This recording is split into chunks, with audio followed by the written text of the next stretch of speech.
查出来了，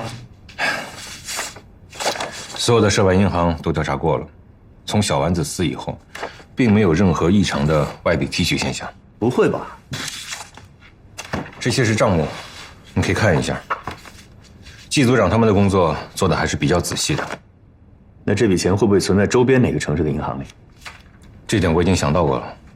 我通过军管会向周边的城市发出了协查通报，反馈回来的信息呢，也是没有任何异常的状况。这么快就反馈回来，会不会查得不够彻底？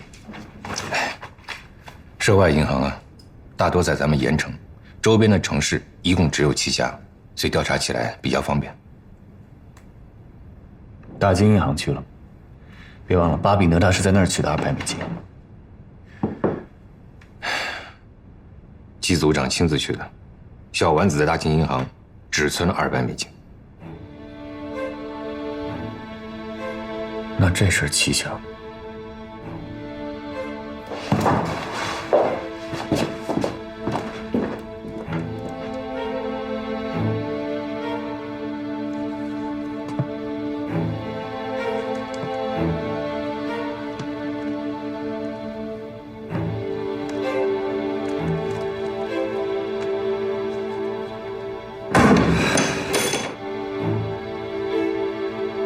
也许小丸子就没有那么多钱，他只是为了诱惑我而骗我的。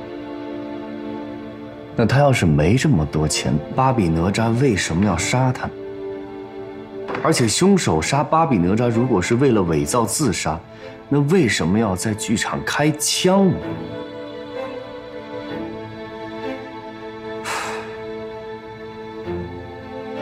难道我的推理出问题了？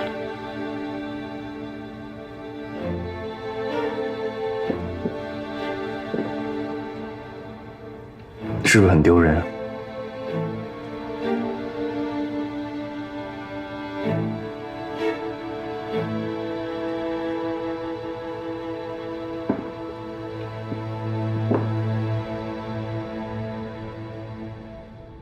耶律齐的推理完全建立在一个假定性上，那就是巴比哪吒杀死小丸子原因是为了图财害命。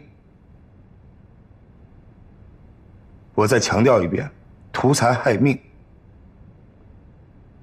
小丸子是一个妓女，我们调查了，她是一个日本女人，性格一向忍让，既没有和谁结过私仇，也没有什么政治背景。我们确实是想不出杀死她还有什么其他的理由，对吧，耶律？对。可是我们调查了所有的银行，都没有发现在小丸子的名下有耶律说的那笔巨款，这就说明图财害命之说根本不成立，也就是耶律齐的推理不成立。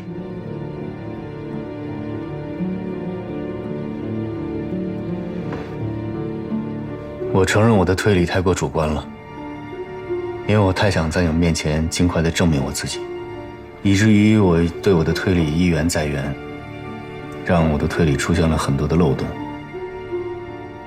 这个案子没有我想象中的这么简单，现在还有2个疑点没有解决，所以怪我，不怪你。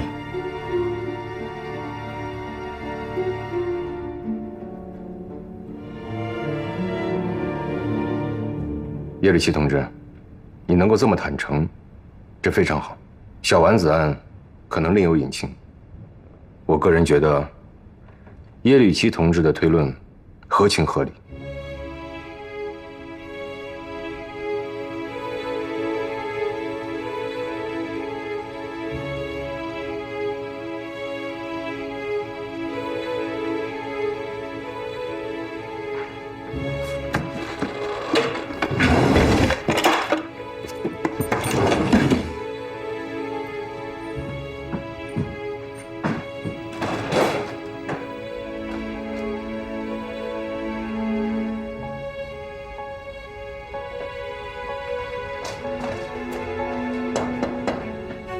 进来。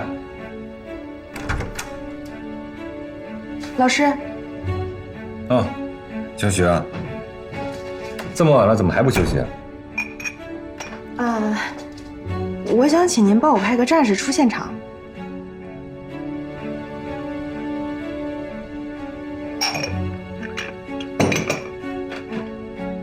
走吧，我陪你去。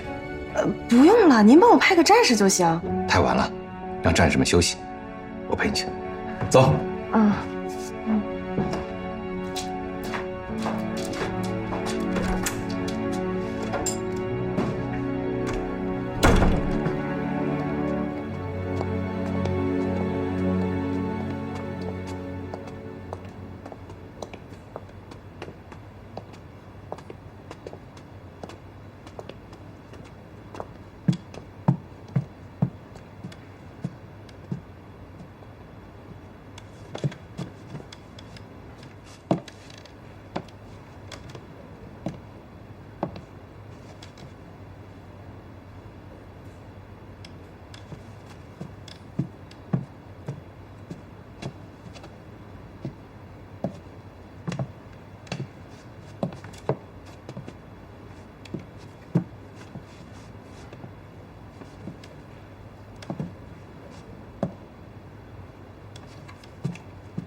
老师，老师，怎么了？你来这儿，怎么了？发现什么了？你看，提取样本，拿回去化验。哦，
昨天晚上，小许同志很辛苦啊，他一个晚上都没睡。他一直在这个剧场里仔细的研究巴比哪吒死亡的那个小木屋，就在耶律齐同志认为由钢丝所磨成的那个小凹槽内，小许同志提取到了微量的血迹。铁蛋，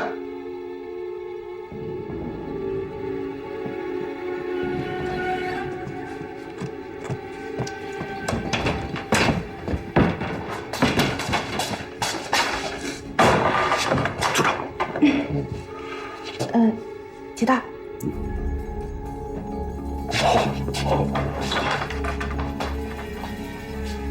血迹就是从这两处提取到的，经过化验为 B 型，与巴比哪吒的血型是相符的。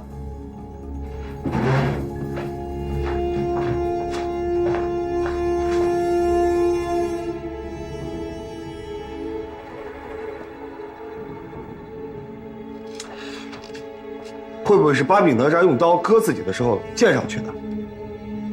这绝对不是喷溅的血液。如果是喷溅的血液，血液量不会这么少，而且不会仅存在小凹槽内，而木板的其他面并没有痕迹。小许又到现场仔细的勘察过了，没有发现其他痕迹。所以说，巴比哪吒的死亡原因听起来确实匪夷所思，但是我认为耶律齐同志的推断完全正确。至于小丸子案是否和巴比哪吒有关，这还有待我们继续调查。耶律齐同志，我等着你给我交一份满意的答卷。谢谢。不要客气。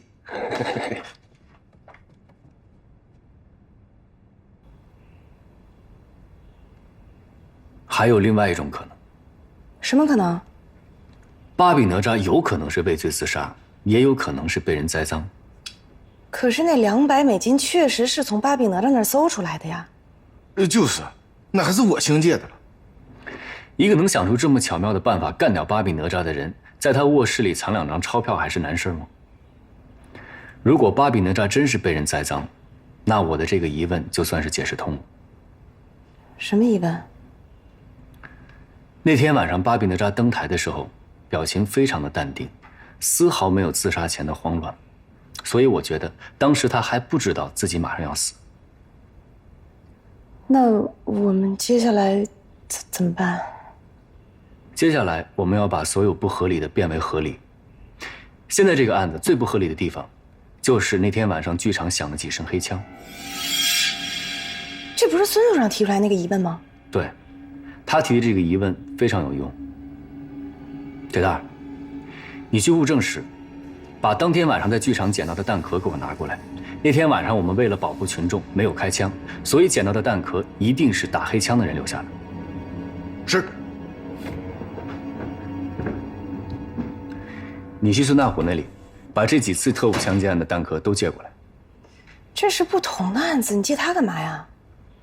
破案最关键的是要找到线索的交叉点，交叉点越多，破案的可能性越大。能用这种巧妙的方法干掉巴比哪吒的人，一定不是凡人。那盐城最大的角色是谁？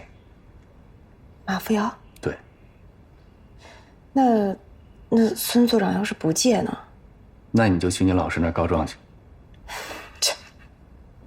哎，幸亏秦天明说得快，本来我还想怪你昨天晚上走得太早。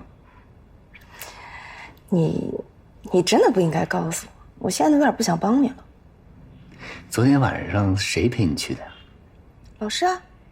哦，他也一夜没睡，怪不得他不困呢。严肃点。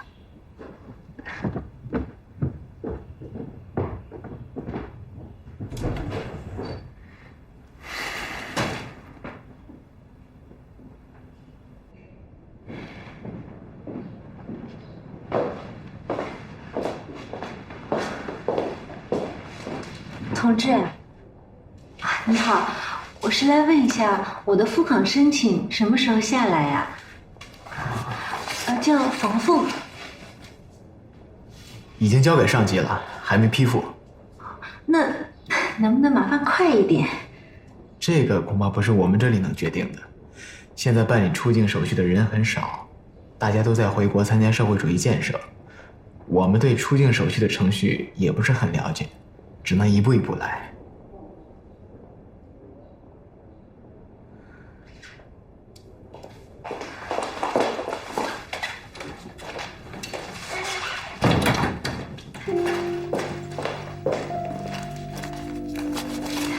同志，你看啊，这是一点心意，平时你们也辛苦的，喝点茶。这是什么？哎，就是心意啊，看看。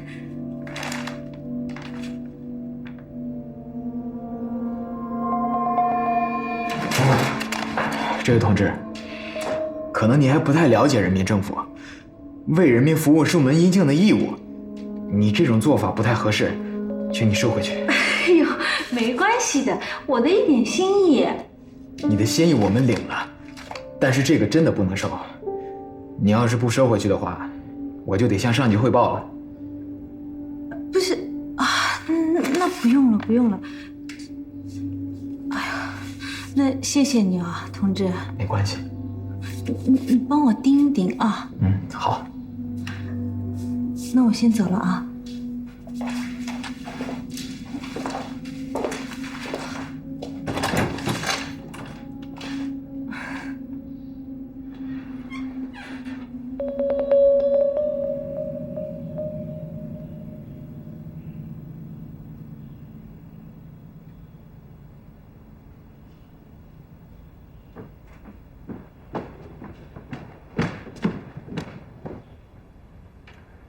他不借给你吧，我就知道。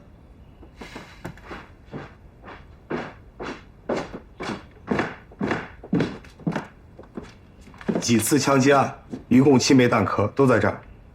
但是我们政保组的规矩是政务不能脱离监管，所以你必须在我监视下进行检验。拿来。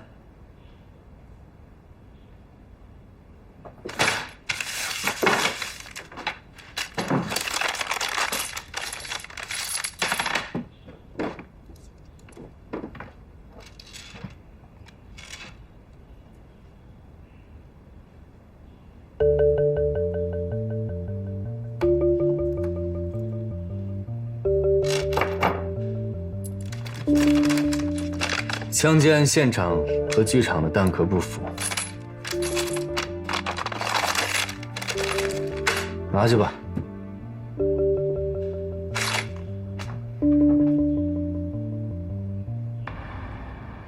对了，你们老在档案室办案不是个事儿。我们政保组刚好有间办公室空出来了，我跟处长打过招呼，你们可以搬过去。不用了。我在这儿挺好的，我查资料方便。谢谢了。那好吧。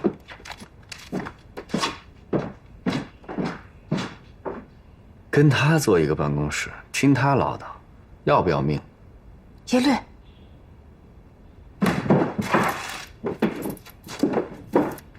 我出去一趟，你们不用等我了。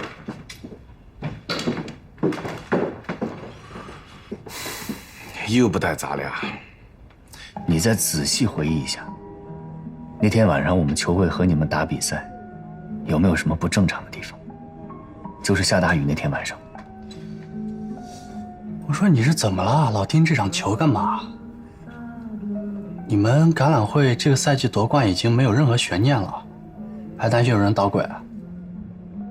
哎呀，不瞒你说，我们在军管会当差呀，薪水少得可怜，所以平时我就是赌球挣点外快。那天晚上我就是下了注，所以才没去。我正好赌的是我们球会净胜你们5分，结果呢，才胜了你们3分。赢球没赢盘，你说我冤不冤？要说那天奇怪的话，卢永华好像有点怪。怎么个怪法？卢永华咱俩都熟，左撇子，用的是左手持球，那天好像用的是右手，不过他右手打得挺好，我本来想趁机偷袭，可是硬是没有拦下来。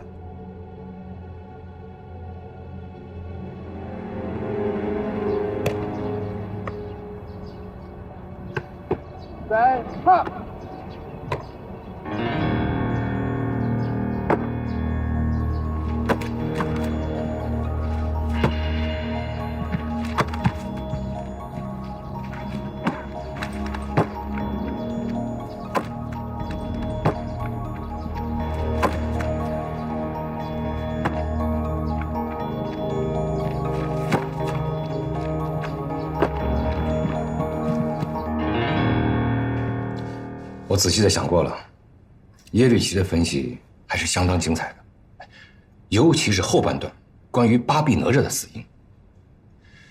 只是这前半段小丸子的死因还有些瑕疵。我觉得我们应该换一种思路，假设说巴比哪吒不是杀害小丸子的真正凶手，那又会是怎么样？不是真正的凶手，怎么被牵进来的？没错，事实上，他确实被圈进来了。按照耶律齐的分析，他是因为和同伴分赃不均，才产生了矛盾。可问题是我们并没有找到赃物。既然没有赃物，那杀害他的原因就只有另外一个：栽赃陷害。处长，你有新的证据了？没有。你别着急，来，坐下，坐下。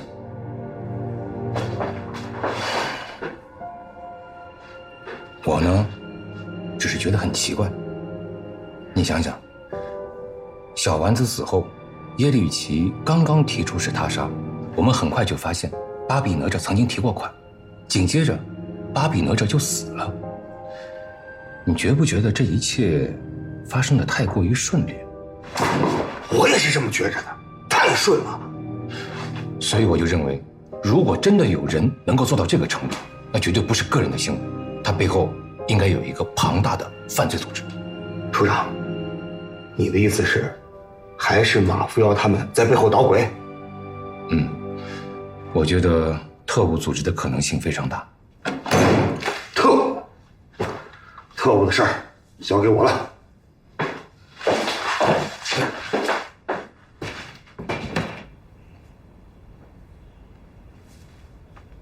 叶律兄，有没有时间赏光一起喝一杯啊？可以呀，现在最不缺的就是时间了。不过呢，我现在的薪水只够糊口，好酒可请不起了。当然是我请。上次你在你们处长面前帮我，我还没感谢你。那好，恭敬不如从命了。给你穿。好。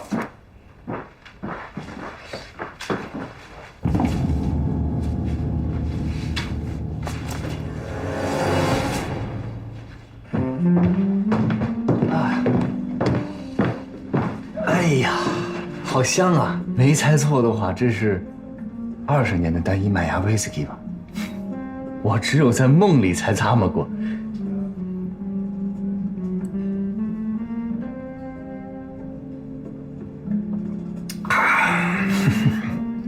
太好喝了！哎呀，让你破费了。哎，叶律兄太见外，1、2杯酒我还是请得起的。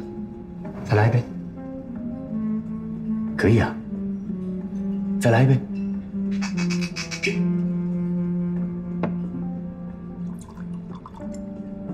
再来点，再来点。哎呀，享受啊！好香，好香。你什么时候移居香港？今晚请你出来，正是为了这件事。香港那边的入境手续我已经找好了关系，可是需要这边先开具一个出境手续，目前就卡在这儿。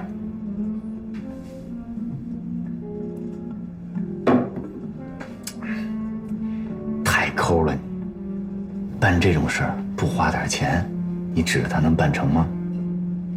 那人曾试着向政保处的干部塞过红包，可是当场就被退回来了。我分析2种可能：一，塞得太少；2，塞得太唐突了。不是说共产党不讲这一套吗？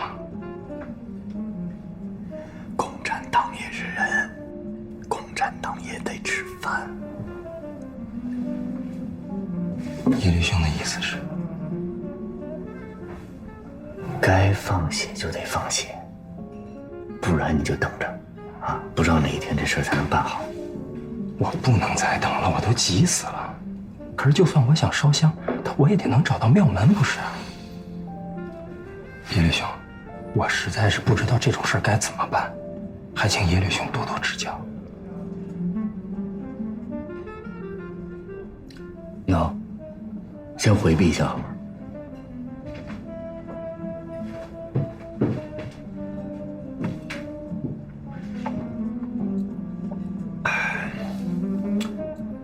以我对共产党的了解，他们好面子，而且纪律繁琐，胆子小。你一个不知根不知底的人给人家塞钱，谁敢要？还有，万一你到了香港反目，把人家给供出来，脑袋保不住了。所以这钱没人敢要。能跟共产党这边搭上关系的人，我就认识你叶律兄。你看，这件事儿你能不能帮帮我？别，你别害我啊，兄弟！这事儿我帮不好，里外不是人。不是，我们这么多年朋友了，你还不了解我的为人？哼，不好说。咱们这么多年的球友了，我怎么不知道你会左右开弓呢？我平时就是靠赌球赚点外快，早知道这样，我把钱都砸到咱们橄榄会了。左右开弓啊？谁说的？啊？我这右手比脚还笨，我要是真能左右开弓，我早变成哈利·胡迪尼了。谁是哈利·胡迪尼？哈利·胡迪尼啊，那是举世闻名的逃脱大师，是我卢某最佩服的魔术师。就是因为我这右手不够灵便，所以才始终没办法达到胡迪尼的那种境界。就当我没说，我也是道听途说。叶律兄，我那人现在情绪特别烦躁，我的日子特别不好过。请你一定看在我们这么多年交情的份上，帮我这个忙。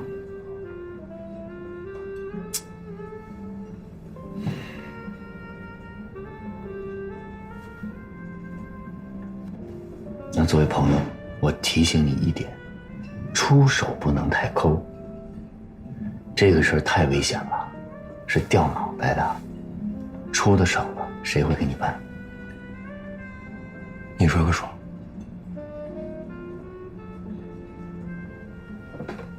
1000没超，怎么样？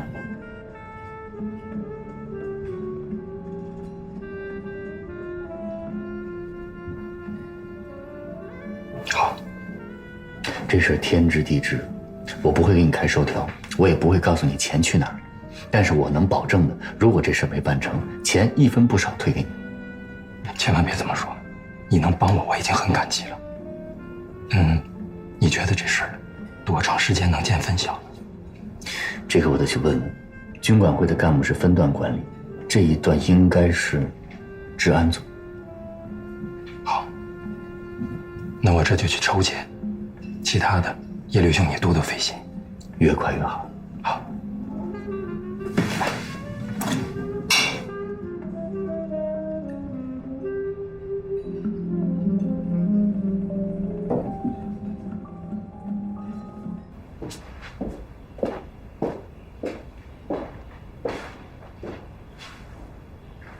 都忙着呢。哎，过来吧。小同志啊，那个卢永华移居香港的手续现在办的怎么样了？啊，我正要通知他呢，上级刚有回复，批准了。先压一压啊。怎么了？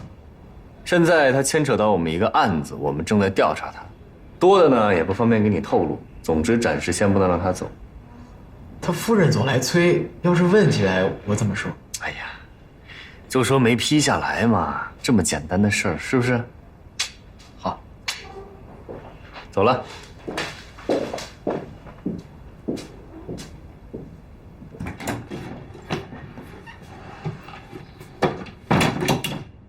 我已经去外交部问过了，说是还没消息，烦死人了。不烦，不烦啊！我再去托托关系。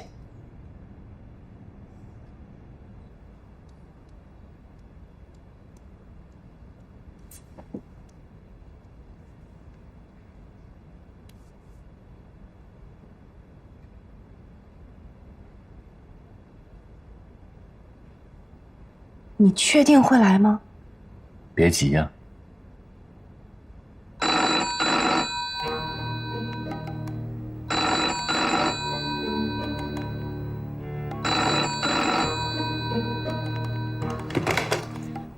哎，你好，找哪位？哎，您好，我姓卢，我找叶吕奇。你好，稍等啊。哎，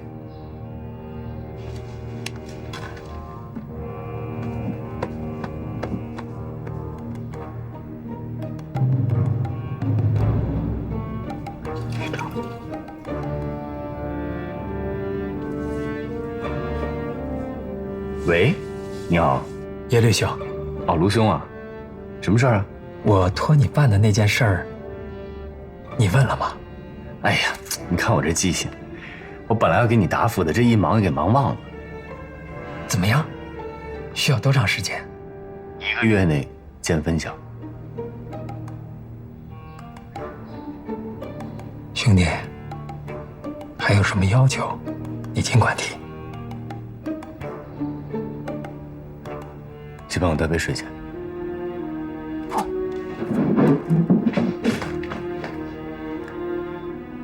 那我可就直说了啊，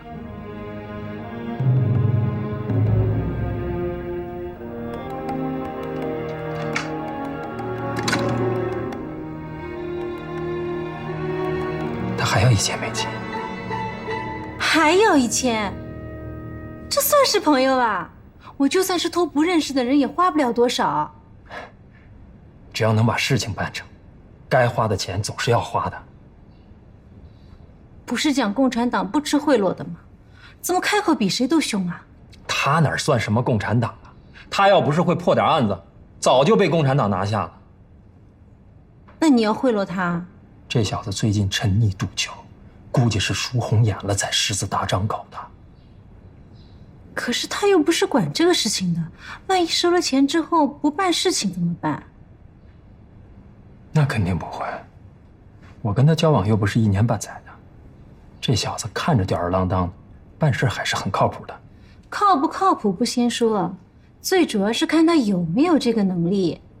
这小子办案是非常有办法的，不管是国民党还是共产党，他永远是上司眼里的红人，所以我觉得他肯定有办法。再说了，这1000美金又不是什么小数目，他要是没有这金刚钻，哪敢揽这瓷器活啊？你就放心吧。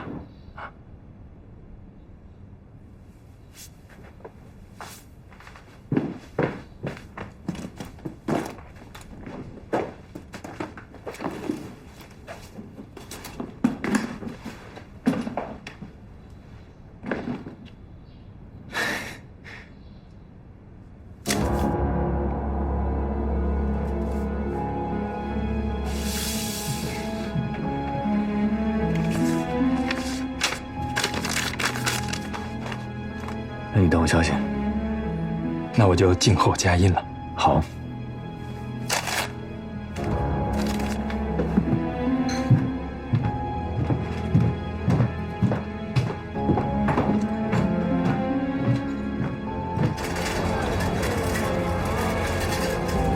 黄博生，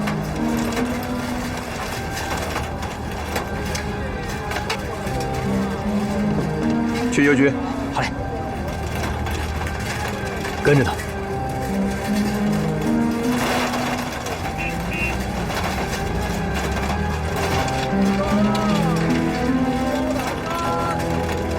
好，就停这儿吧。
琪琪，季组长。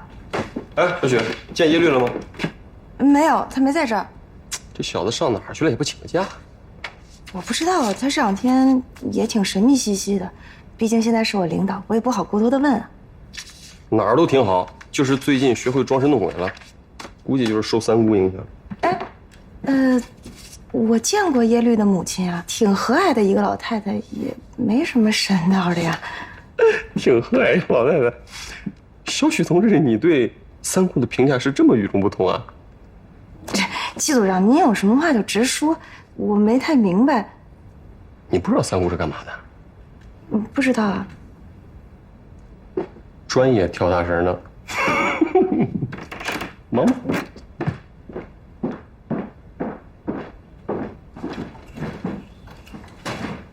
跳大绳。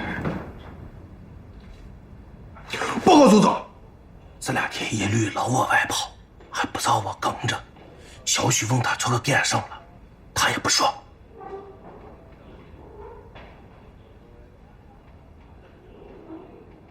什么？还需要1000美金？陆兄，你也知道，现在出境非常难办。当然，如果你手头不方便的话，也就算了。送出去的钱，如果要不回来，算我欠你的，我按月从工资里扣出来还给你。你让我考虑一下。他这是要把你当港督，你晓得吧？啊，不要他帮忙了，给他那1000美金给我讨回来。送出去的钱泼出去的水，哪那么容易啊？他叶绿旗不是讲了吗？事情办不好全部还回来。现在想赖账啊？行啊，明天我到军管会告他去，大家都不要好赖。他倒是没说赖账，但是现在话又不是这么说了，说如果办不成，送出去的钱由他负责，他每个月从工资里扣除一部分来归还我们。放屁！他一个给军管会打杂的，一个月能挣多少钱啊？他这辈子不吃不喝能还上的啦？凤儿，这件事你就别管了啊！事到如今，我们也只好再信他一次。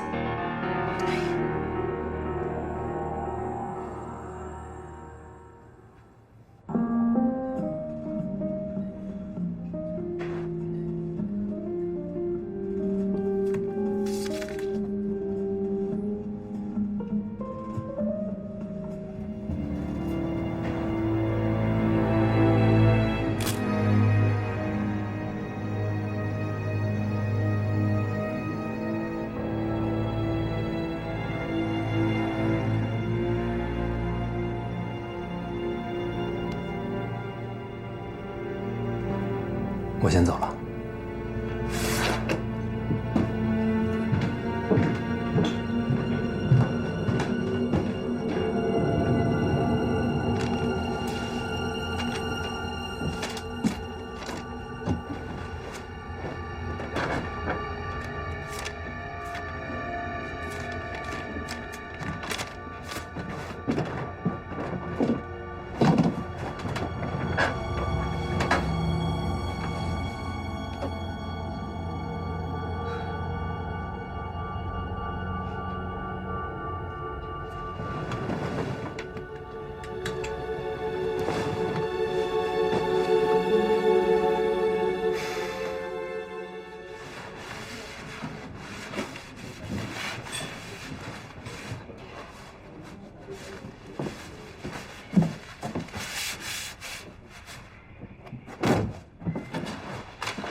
怎么这么多美钞啊？这可真是3年清知府，万两雪花银。这才当了几天的组长啊，就这么多进项。看来真是不管哪朝哪代，就得当官。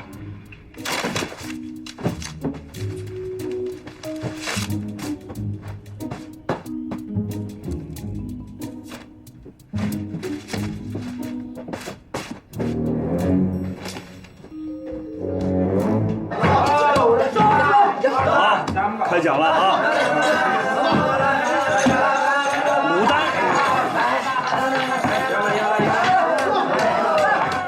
你先过来吧。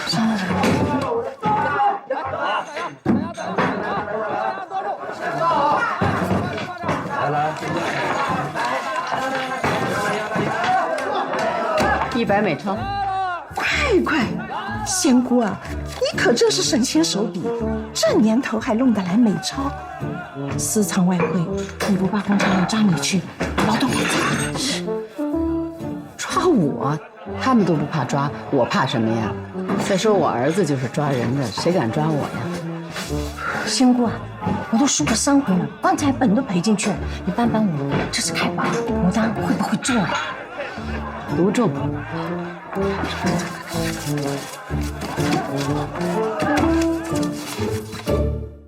懂光下的城，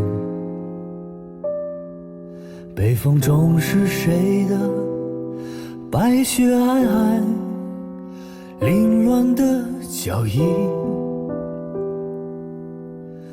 冻僵的行李不必打开，免得逃避难为情。船死都不愿改，改不掉总是对我很慷慨，交给我的心习惯了偏执的距离，一再小心也逃不过易碎的你。在哪里等着你来，来把这心打开，别说你不怕被害。在哪里等着你回来，来去也许不该，错过彼此的精彩。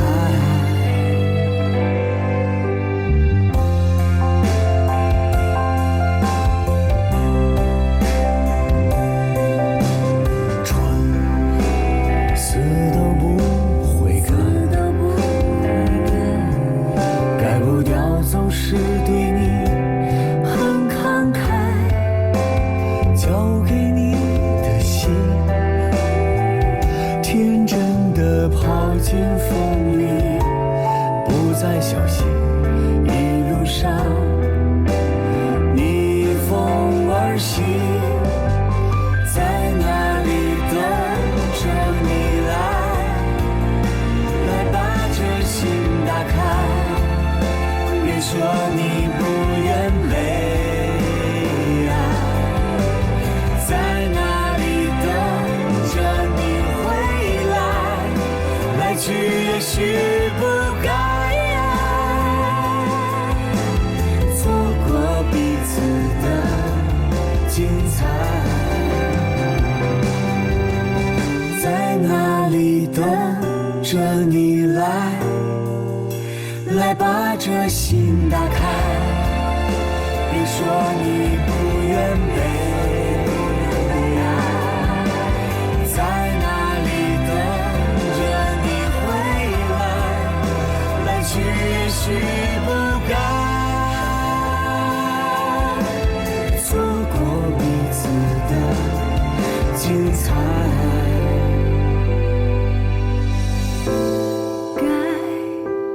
或是不该，